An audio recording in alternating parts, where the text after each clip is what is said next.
Here with us today on Weather Now is Houston Chronicle meteorologist Justin Ballard. Now we're easing away from those cool temperatures a bit here in Houston, but we want to take a look at just what we experienced this winter. So welcome back to the show, Justin. Thank you for having me. It was a bit of a weird winter, I think. Wasn't it? All agree on. Yeah, so as a whole, what is the big takeaway that we have from this winter? I think the big takeaway is going to be, as we kind of get further and further from, the winter that we just came out of, temperatures really, it depends on how far extreme they go, but for the most part, if you have an extremely high start or extremely warm start to an extremely low, middle, it all kind of averages out a little bit. And I feel like that's a good way to put it. On average, Right. It was a little warmer, but we still had snow. I mean, look at it.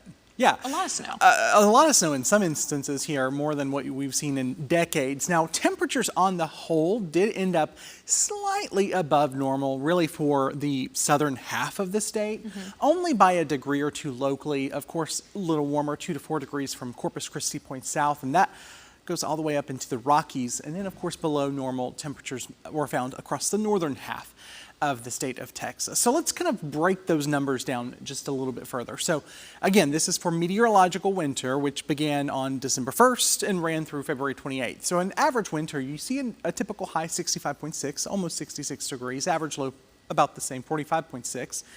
This year's winter temperatures average high, less than a degree above that.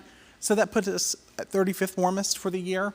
And then our average lows, interesting, were a little bit warmer than that, almost 2 degrees. So the average lows were a little warmer, which doesn't really surprise me all that much. We did have slightly milder temperatures. It didn't feel like it at times, certainly in mid-February and late January, but we did. Now, as far as where this falls on the extremes, we're not even close. 70.9 for the warmest, and I think it was like 36 point something for the average low. So we're far from that.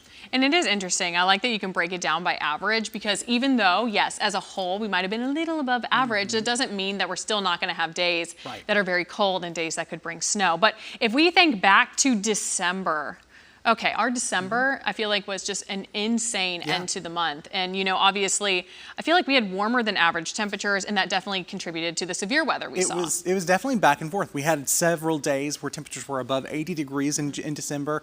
Obviously, that was kind of back or front-loaded towards the front half of the month.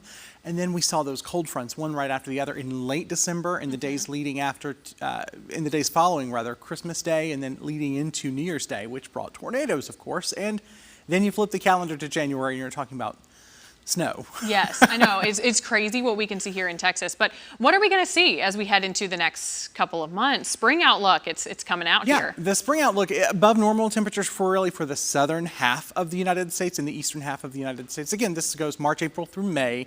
And then as we look at the precip totals or precip in general, below average precip is kind of favored. So what does this mean?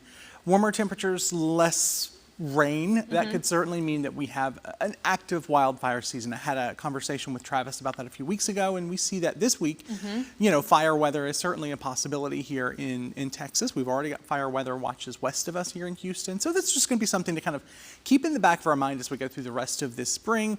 At the end, it's only March 3rd, so we've got quite a ways to go before we get into the kind of rainy season that the late spring and summer months bring.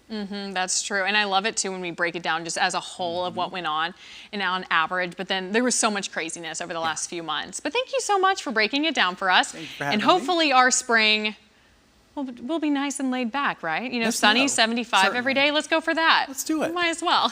Thank you so much, Justin.